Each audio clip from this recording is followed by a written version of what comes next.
Hello viewers, welcome you all to Formula Friday series. In today's video we are going to learn Xlookup formula. Uh, have you ever wondered how to replace multiple lookup formulas using one single lookup formula? Then I'm sure you must be looking for the Xlookup formula. So Xlookup formulas are kind of advanced version of Vlookup formula, and it can even be serve as an alternative for Vlookup formulas and Hlookup formulas, and it is capable of doing more than what a Vlookup formula does. So let's go ahead and learn Xlookup formula. In case if you are not aware what Vlookup formula is, I will be giving the link in the description box. Please go ahead and visit the Vlookup tutorial as well. But it's completely optional to know the Vlookup formula to learn Xlookup. So let's go ahead and learn Xlookup. So I have the example of a company's data, and so it contains three departments: manufacturing department, dispatch and repair departments with their head count. Also it contains number of units being manufactured and then number of defective items being manufactured, but they maintain their revenue in a separate sheet. So if you look in bottom, so there is a separate sheet where they maintain their revenue, quarterly revenue, and they need to fetch this revenue details into the original master sheet. So now in a classic example, so I will show you how we write a Vlookup formula in order to achieve this Vlookup. And then lookup value must be the department, and then table array. So in which array we have to fetch this, needs to be fetched from this, and then the column index number, that should, okay, I think, okay, it must be E, and then the column index number, I think that's 2. That's it. So that's how you write a Vlookup formula. Now we have retrieved the Q1 revenue of manufacturing department, but the problem is now we have to fetch the values similar to this for all the quarters and for all the departments. So it's really a hectic task to write Vlookup formulas, because here we are having even constant values like 2. So we have to keep writing 3, 4, 5, something like that, which is really a tedious task when you go for writing in all the columns. So how can this be avoided in a best way? So this is where Xlookup formula comes into picture. Xlookup is actually capable of doing what Vlookup does, and it can do even more than that. So let's go ahead and see how to write the Xlookup formula. Xlookup, lookup value, this, and then lookup array. I'm going to write this. In this array we are going to check, and then comma, then return array. So I'm going to write this. My return array is Q1. If not found, then it's going to be exact match, yes. And then we can instruct even the search pattern. So I'm asking this to search just from the first to last. That's it. Now I got the value as 50,000, but this is actually what Vlookup also does. So what extra this Xlookup can do, what additional features this Xlookup brings into this scenario. So let's go ahead and see that. Now here if you look into this formula, so here the lookup value is the department name, and then we are actually searching this in the revenue sheet A column, and then we are returning the value from B column. Now we have all the 4 quarters in all the 4 columns like B, C, D and E.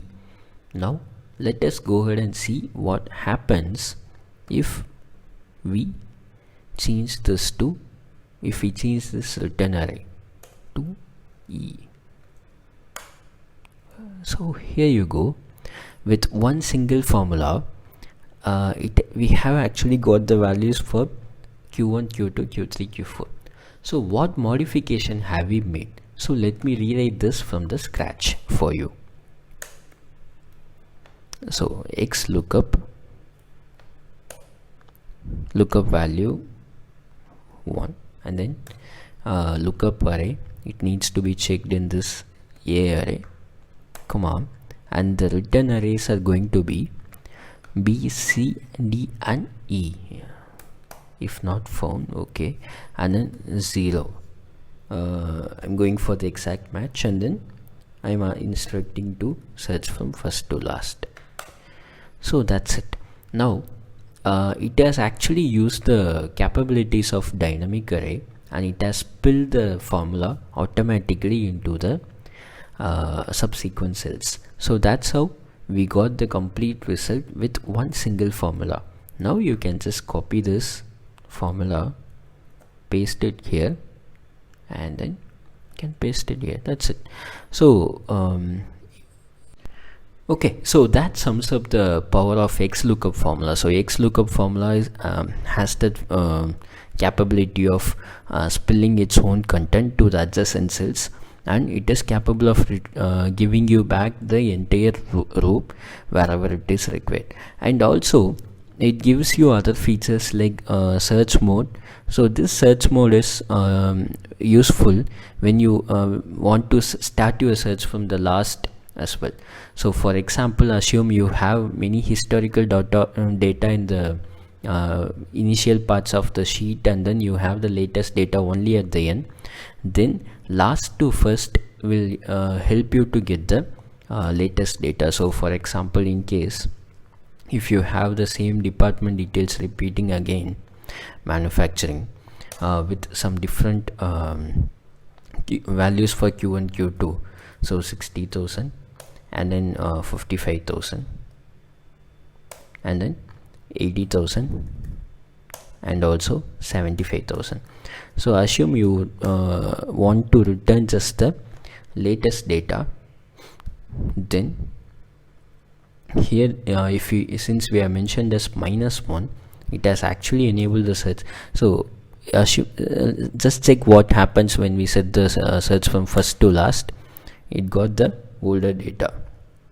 Now if we set this to -1, it gives you the latest data, that is, it is actually searching from last to first. So that's the use of search mode. Also it gives you option to mention what needs to be added in case of no data found.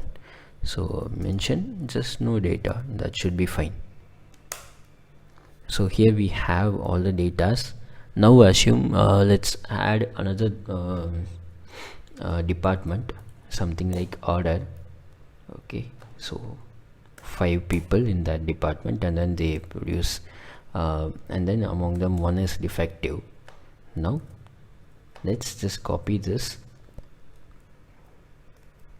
Okay, I think here we have the right formula. So let me just drag this formula. Oh, okay, it doesn't contain the text value, no data.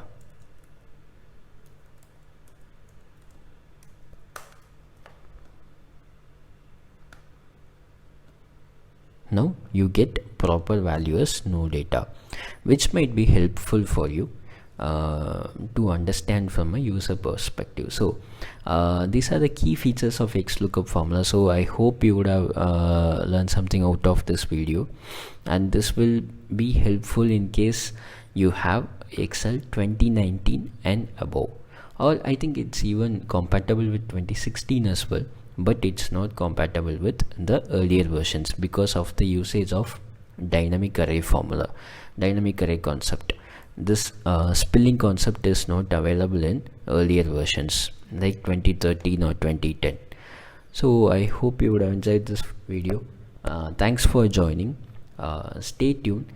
We are making more changes to this channel, and we are planning to bring in more useful videos and tutorials in future. So stay tuned. Thank you for your love and support. Stay tuned.